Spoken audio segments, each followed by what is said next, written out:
Hey there, I'm Margaret, and for nearly 3 decades I worked as a registered nurse. I spent my career helping others identify their health concerns, but somehow missed the warning signs in my own body. At 62, I started feeling these deep aches in my hips when I'd get up from the couch. My wrists would throb after gardening, my favorite hobby. I just chalked it all up to getting older. That's what happens when you age, I told myself. Your body just hurts more, but I was wrong. Dangerously wrong. And that misconception nearly cost me my independence. I'll never forget that Tuesday morning. I was simply making my bed, something I'd done thousands of times before. I gave the comforter a good snap to straighten it, and suddenly felt this sharp, searing pain in my wrist. It was different than the usual aches. More intense. More concerning. X-rays revealed a hairline fracture in my wrist from just making my bed. My doctor ordered a bone density scan, and the results shocked me. I had osteoporosis, and not just the beginning stages. My bones had been silently weakening for years, while I dismissed the warning signs as normal aging. Here's what gets me. As a nurse, I'd educated countless patients about osteoporosis, yet somehow believed I was immune. I kept thinking I drank milk. I stayed active. I took calcium supplements occasionally. How could this happen to me? The truth is, osteoporosis can happen to anyone. The statistics are sobering. About 1 in 2 women and up to 1 in 4 men over 50 will break a bone due to osteoporosis. And many of them, just like me, never see it coming because they mistake the symptoms for normal aging. Looking back, the signs were there for years. I just didn't connect the dots. Let me share some symptoms I brushed off that you might recognize in yourself or someone you love.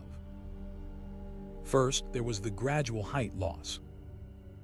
My daughter mentioned during a visit that I seemed shorter. I laughed it off, saying, "Everyone shrinks a little with age," but I'd lost almost 2 inches from my peak height. That wasn't normal aging. That was vertebral compression happening right under my nose. Then there were those back pains. Not the occasional twinge everyone gets, but persistent pain, especially after standing or walking for long periods. I'd find myself looking for places to sit down while shopping, something I never needed to do before. My posture changed too. I noticed in photos that I was developing what looked like a slight hunch in my upper back. I just thought it was poor posture from years of leaning over patients' beds. And those random bone pains, in my hips when I'd get up, in my wrists after minimal activity, I kept dismissing them as arthritis or muscle strains. But bone pain from osteoporosis feels different. It's deeper, more persistent, and often improves with movement rather than worsening like muscle pain typically does. Perhaps the most telling sign I missed was how easily I bruised. I'd bump into the corner of a table and have a massive bruise for weeks. That wasn't normal, but I just thought my skin was getting thinner with age. When my doctor diagnosed me with osteoporosis, we discussed risk factors. I was stunned by how many applied to me that I'd simply ignored. Being a postmenopausal woman was the big one. After menopause, bone loss accelerates dramatically due to declining estrogen levels. I knew this professionally, but somehow didn't apply it to myself. My family history was another red flag. My mother had a hip fracture in her 70s. We never called it osteoporosis back then, just said she had brittle bones. but that family connection significantly increased my risk. My body frame didn't help either. I've always been small-boned and slender, which I thought was a good thing. But having a smaller frame actually means you have less bone mass to lose as you age, putting you at higher risk. Then there were the lifestyle factors. While I thought I was doing enough, I wasn't. My calcium intake wasn't consistent through my adult life. My vitamin D levels were low, not surprising since I worked night shifts for years, rarely seeing the sun. And while I stayed active, I avoided weight-bearing exercises, preferring swimming and cycling instead of the walking and resistance training that actually builds bone.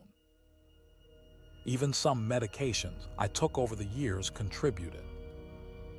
The corticosteroids I used for my asthma flare-ups. They're known to weaken bones over time. The antacids I popped for heartburn. Some types can interfere with calcium absorption. Looking at all these factors now, it seems so obvious. But that's the insidious nature of osteoporosis. It assembles its risk factors quietly over decades while you're busy living your life. I held so many false beliefs about osteoporosis that delayed my diagnosis and treatment. Let me debunk some of these myths that might be putting you at risk too. First, I thought osteoporosis was only a concern for much older women, like in their 80s. The reality: bone loss begins as early as your 30s and accelerates significantly after menopause. By waiting until you're elderly to worry about it, you've missed crucial prevention years. I also believe the dangerous myth that osteoporosis isn't serious, that it's just an inconvenience of aging. This couldn't be further from the truth. Osteoporosis-related fractures can be life-changing and even life-threatening. Hip fractures in particular carry a high mortality rate in older adults, with nearly 25% of hip fracture patients over 50 dying within a year of their injury. Another misconception: that you'll always know if you have osteoporosis because you'll feel it in your bones. The reality is chilling. Osteoporosis is often called the silent disease because bone loss occurs without symptoms until a fracture happens. By the time you feel it, significant damage has often already occurred. I also believed that if I took my calcium supplements occasionally and drank milk, I was protected. But calcium alone isn't enough. You need vitamin D for absorption, weight-bearing exercise to stimulate bone growth, and potentially medication if your bone loss is advanced. Perhaps the most dangerous myth I believed was that osteoporosis is inevitable and untreatable. Nothing could be further from the truth. With proper diagnosis and treatment, bone loss can be slowed, stopped, and in some cases even reversed. After my diagnosis, I felt overwhelmed. The bone density scan showed I had severe osteoporosis in my spine and moderate in my hips. My fracture risk was high. My doctor laid out a treatment plan, and honestly, I initially resisted parts of it. I was afraid of medication side effects I'd read about online. I worried about committing to an exercise regimen at my age. But I also remembered what I'd seen as a nurse: elderly patients with spinal fractures so painful they couldn't get out of bed. Patients who never returned to independent living after a hip fracture. I didn't want that future for myself. So I started with medication, a bisphosphonate that helps slow bone loss.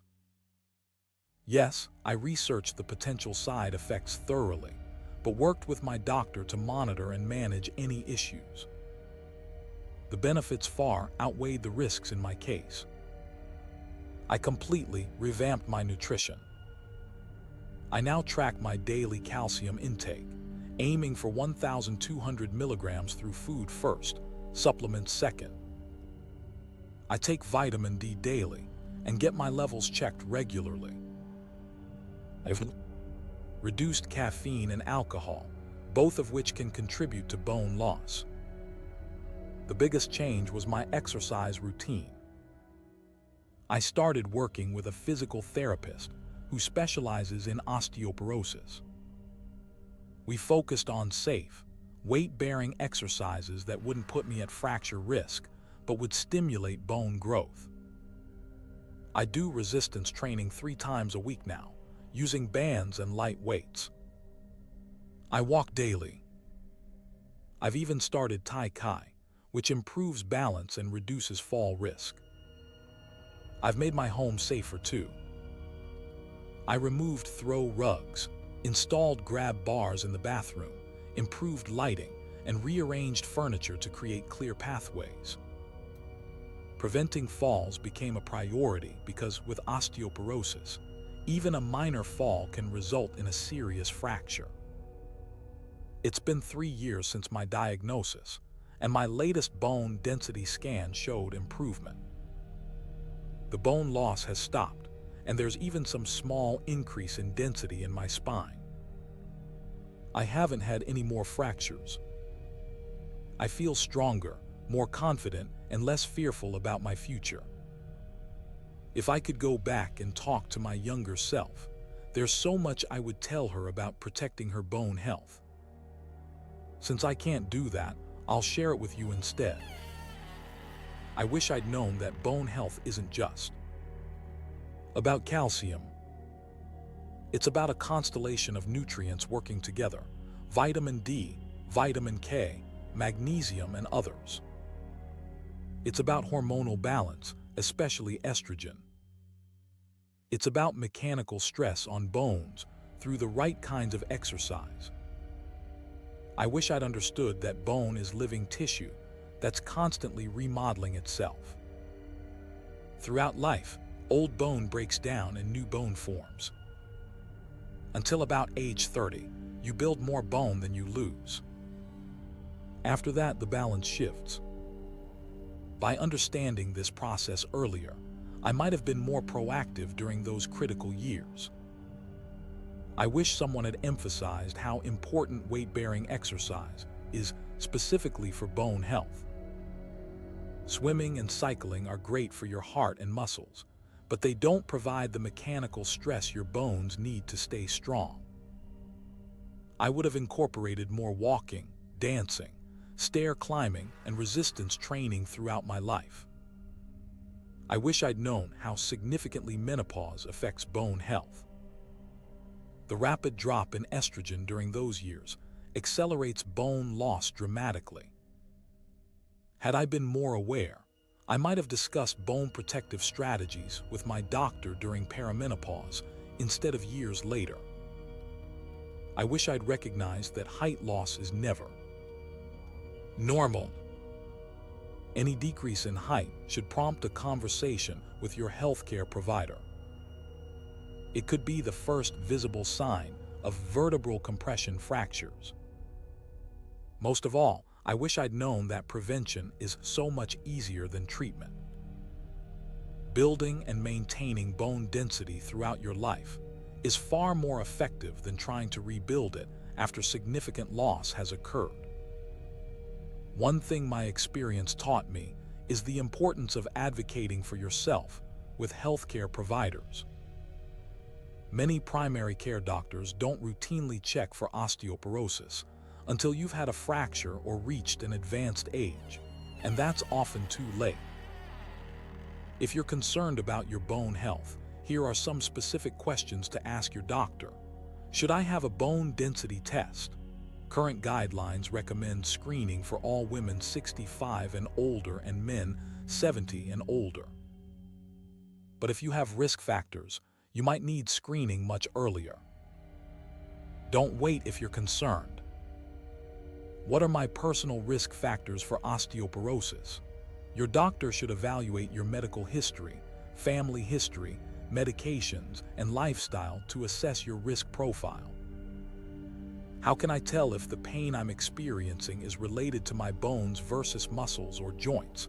Bone pain has different characteristics than muscle or joint pain, and your doctor can help you distinguish between them. What specific exercises are safe and beneficial for my bone health? This is especially important if you already have low bone density, as some movements may increase fracture risk. Should I be taking supplements, and if so, which ones and how much? Your doctor can order blood tests to check your vitamin D levels and advise on appropriate supplementation. Could any of my current medications be affecting my bone health? Many common medications can contribute to bone loss, including corticosteroids, some antidepressants, proton pump inhibitors, and certain diabetes medications. If your doctor dismisses your concerns without appropriate assessment, don't hesitate to seek a second opinion. As a nurse, I've seen too many patients whose early symptoms were ignored, leading to preventable fractures and disability. Something people don't talk about enough is the emotional toll of an osteoporosis diagnosis. When I first learned about my condition, I experienced a range of unexpected feelings. There was fear, of course. Fear of fractures, fear of losing independence, fear of becoming a burden to my children. I'd seen the cascade of decline that can follow a serious fracture in older adults, and I was terrified of that happening to me. There was anger too. Anger at myself for not paying closer attention to the warning signs. Anger that despite working in healthcare, I'd missed something so important in my own body. I felt a strange sense of betrayal by my own body, by the healthcare system that hadn't screened me earlier, by the cultural messaging that had led me to dismiss my symptoms as just aging. And there was grief. I mourned the loss of what I thought would be an active, pain-free retirement. I grieved for the bone strength I'd lost that could never fully be restored. Working through these emotions was an important part of my journey. I joined a support group for women with osteoporosis, which helped immensely. Connecting with others who understood exactly what I was going through made me feel less alone. We shared strategies, celebrated improvements in our bone density scans, and supported each other through setbacks. I also worked with a therapist to address my anxiety about falling. The fear of falling can actually increase your fall risk by making you tentative in your movements. Learning to manage this fear was crucial for maintaining my activity level and quality of life. Over time, I've shifted from seeing my diagnosis as a devastating blow to viewing it as a wake-up call that potentially saved me from a much worse outcome. Had I continued ignoring the signs, my first fracture might have been a hip or spine, with far more serious consequences than my wrist. 3 years post-diagnosis, I can honestly say I'm living well with osteoporosis. It doesn't define me or limit me the way I initially feared it would. I've learned to modify activities rather than abandon them. I still garden, but I use ergonomic tools, take frequent breaks, and wear wrist supports. I still travel, but I pack my resistance bands and make walking part of my sightseeing. I still play with my grandchildren, but I'm mindful of how I lift and carry them. I've become more in tune with my body's signals. I pay attention to pain and discomfort instead of dismissing it. I respect my limits while continually working to expand them through appropriate exercise and strength training. My diet has improved dramatically. I eat more leafy greens, nuts, seeds, and other calcium-rich foods than ever before. I've reduced processed foods and sodas that can leach calcium from bones. The bone-healthy diet is really just a generally healthy diet, so my overall health has improved too. I've found unexpected joy in weight training. At 65, I never imagined I'd be working with a personal trainer, learning proper form for squats and rows.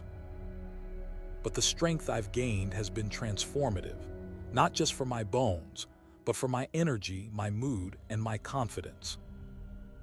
Most importantly, I've learned that an osteoporosis diagnosis doesn't mean your active life is over. With proper treatment and precautions, you can continue doing most of the things you love. You might need to do them differently, but different doesn't mean worse. I've even found purpose in my diagnosis. I now volunteer with a local osteoporosis education program, sharing my story with others. Using my nursing background and personal experience, I help newly diagnosed patients understand their treatment options and navigate their emotions. Turning my challenge into an opportunity to help others has been deeply healing. So that's my story, from dismissing my symptoms as just aging to living well with osteoporosis.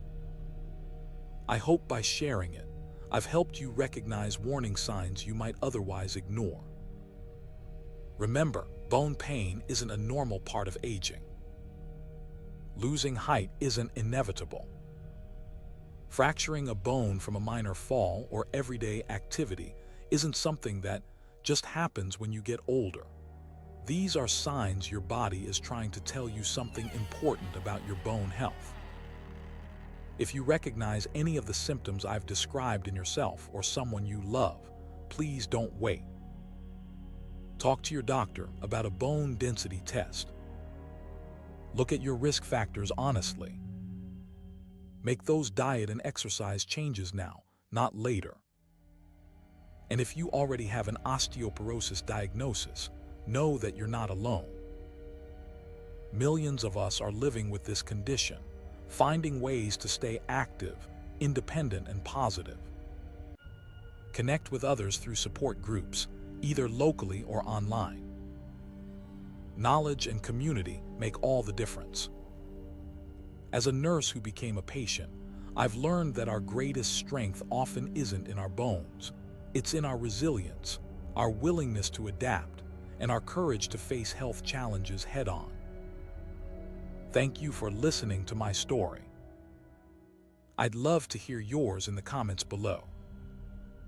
And if you found this information helpful, please share it with someone who might need to hear it. Together, we can break the silence around this silent disease. Stay strong in all the ways that matter.